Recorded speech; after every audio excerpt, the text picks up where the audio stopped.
What I'd like to talk about is what I call the 10 most dangerous things people say about stocks. Here's a good one. If it's gone down this much already, it can't go any lower. I remember when Polaroid went from 140 to about 107. People said, if you ever get Polaroid under 100, you got to buy it. You just back up the truck, buy the stock. You know. Polaroid broke 100.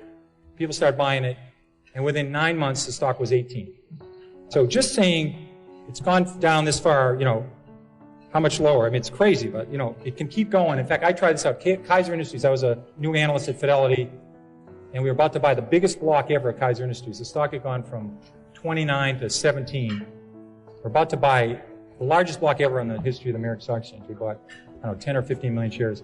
At 15 3/4, I said, my God, the stock's gone from 29 to 17. How much lower can it go? So we bought this enormous block at 15 3/4. So I called my mother, and I said, Mom, I guess stock at Kaiser Industries, it's 10.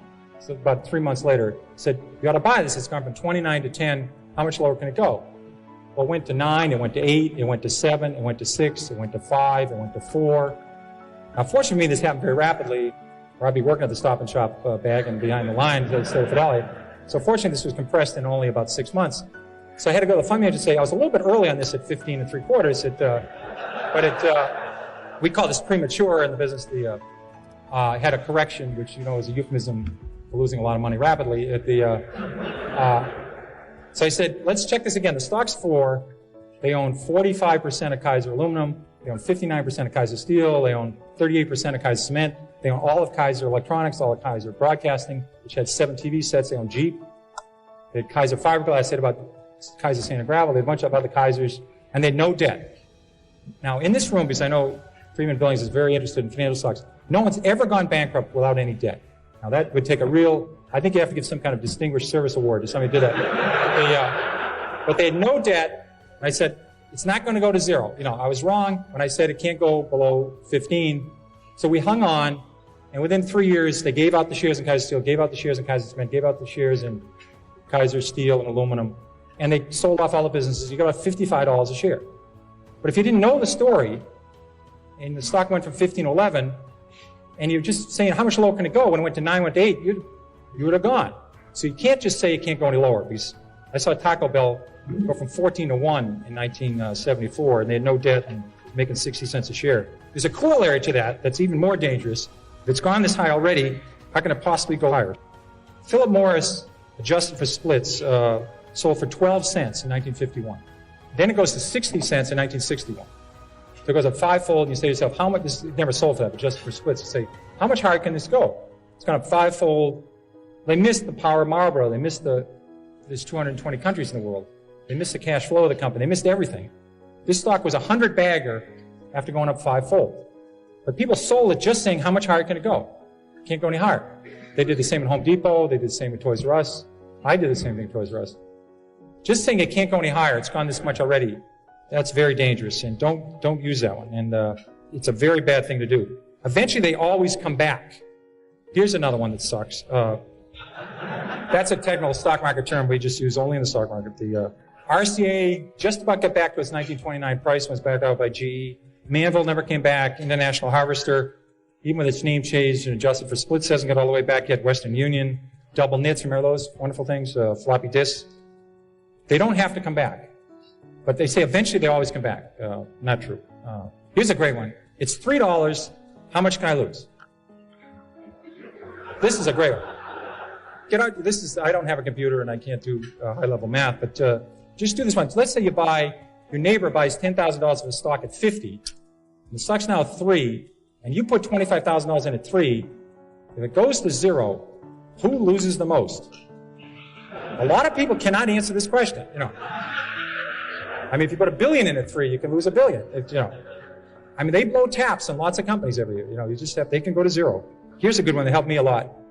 It's always darkest before the dawn. This business is terrible. It's awful. You ought to buy the group. This is not a good way of making money. Here's one you're probably talking about before lunch, freight car deliveries. In 1979, there was 96,000 freight cars delivered in the United States. 2 years later, it fell to 45,000, the lowest in 23 years. It goes from 96,000 to 45,000. People say business is awful, it's horrible, pathetic. Then it falls to 25,000. They say, just load up. There's about 15 opportunities to lose money. There's about 15 suppliers of freight cars, 15 manufacturers. Business was awful. Well, last year we shipped 7,000 freight cars in essence. The business just continued to be miserable. And there's even greater opportunity to lose money on energy services industry. This, we all had a great opportunity to get our heads handed to us. In 1982, there was 11,000 of those oil rigs drilling those holes all over Oklahoma and Texas and Colorado. We used to have the rig count every week. And the rig count fell from 11,000 in 82 to 6,000 in 83. Then fell a little bit lower in 84. And there's hundreds and hundreds of companies here. Companies that made the muds and did the downhole stuff, the fracturing companies, the well companies, the Schlumberger, the bit companies. Lots of opportunities to lose money here. There's an equal opportunity here for serious losses. And the people said, listen, the business is terrible. Let's buy these groups. Well, the rig count was only 1,000 3 years ago. So it went from 11,000 to 6,000 to 5,000. Then 8 years later, it was under 1,000. The industry really started to turn about 2 years ago. So just saying the business can't get worse. I was lucky enough, in addition to having the metals industry in Star Fidelity, I had the textile industry, which is a great group to follow. Because you follow companies like J.P. Stevens, was founded in the 18th century, and West Point Pepperell was founded in the 18th century. Burlington Industries was one of the new companies that was founded in 1904. These people have been through recessions, depressions, world wars. They've seen it all. There's a great expression in the textile industry. It's always darkest before pitch black. Now that's a good one to remember, because when business is terrible, it can get considerably terrible. It can get terrible to the power of 6. And when I rebound to 10, I'll sell. Here's a great rule. Somebody buys a stock at 10, and it falls to 6. They say, if it gets back to 10, I'll sell. Now, I think the math, 4 and 6, I can handle this level math. I think that's about a 66% return. You ought to buy it. If you think it's going back to 10, you ought to buy the hell out of the damn thing. But they think if it gets back to 10, I'll sell. Now, what you ought to do is never put down a round number, because I think for the next 26 years, the stock will go between 5 and 9 and a quarter. It'll never get to 10. So maybe put 9 and 1/8 or 8 and 3/4. But just saying the stock, if it gets back what I paid for it, this is a very important rule. This is one of the key rules. The stock doesn't know you own it. Remember that.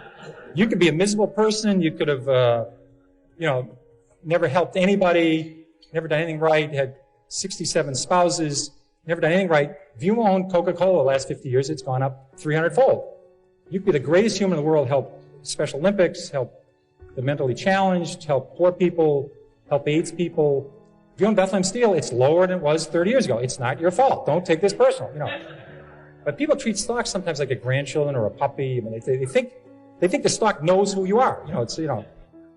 It doesn't work that way. I don't have to worry. I own conservative stocks. I remember when Con Ed fell 80%, then tripled. Public Service Indiana went down 90%. Gulf States Utilities, Long Island Lighting. This may be an oxymoron. We had Quality Texas Banks that went to zero. We had Quality New England Banks that went to zero. These were companies that have been around for 150 years, 120 years. Saying I own conservative stocks, I don't have to worry. I've seen a lot of people that inherit a stock from somebody. They'll say, my mother said on her deathbed, don't sell the Long Island Lighting. You always wondered, she's going to heaven, or hopefully where she's going to heaven. They talk about a Little League game or a vacation or a game of hearts they had, or imagine talking on your deathbed about Long Island Lighting. And you say, but you get these stories all the time. And I think your mother would have noticed, she wouldn't have sold at 29, but she would have noticed that this little plant that was about $6 billion over budget, no one wanted it, and wasn't working, and Long Island stopped growing. So maybe she would have turfed it at 22 or got up at 18. She wouldn't have let it go to 4.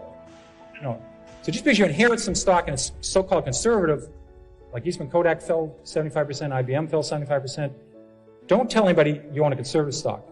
Companies are very dynamic. I don't buy that argument. Here's a very dangerous one. Look at all the money I've lost. I didn't buy it. People do this all the time. They say, I didn't own Blockbuster, I didn't own Home Depot, I didn't own Toys R Us. Eric, it was very nice to say some nice things about when I came up here, and Manny has been nice to me. I in one of my books listed on 2 pages, in the 13 years I ran Magellan, I listed, I think about 200 stocks, A through L, on the New York Stock Exchange. They went up tenfold or more that I didn't own while I ran Magellan. I had owned lots of stocks. I listed 200 stocks A through L. I stopped at the letter L, and I didn't own any of these shares. They went up tenfold or more, and I was able to do okay with Magellan. And people worry all the time about missing Microsoft, missing Western Digital, missing United Airlines. They spend all their time worrying about stocks they miss. You cannot lose money in a stock you don't own.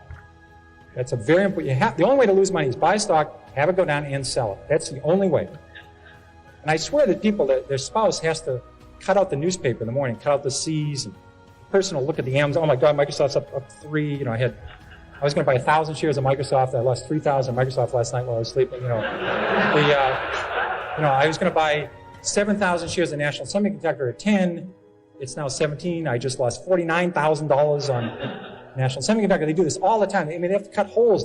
Thank God Blockbuster finally went away, because that was early in the alphabet. People would always be looking how much they lost in Blockbuster. I missed that one. I'll catch the next one. That usually does not work. Toys R Us, there was a lot of copycats of Toys R Us. There was Child World, there was Lionel, there was copycats of Home Depot. Buying the next of something usually doesn't work. It's very bad. It's like buying on dips. I think it's always better buy from dips. I always thought it was a better rule than buy on dips. You may have to explain this to some other people. This is another technical term you may have to explain after hours what a dip is. I usually refer to as plurals, dips. I never heard dip. He's a dip, or she's a dip. Usually only the plural tense for it. And it's a gender non-specific. It's usually plural. Dip is never used. Stock has gone up, I must be right. Stock has gone down, I must be wrong. I'm convinced that people do this all the time.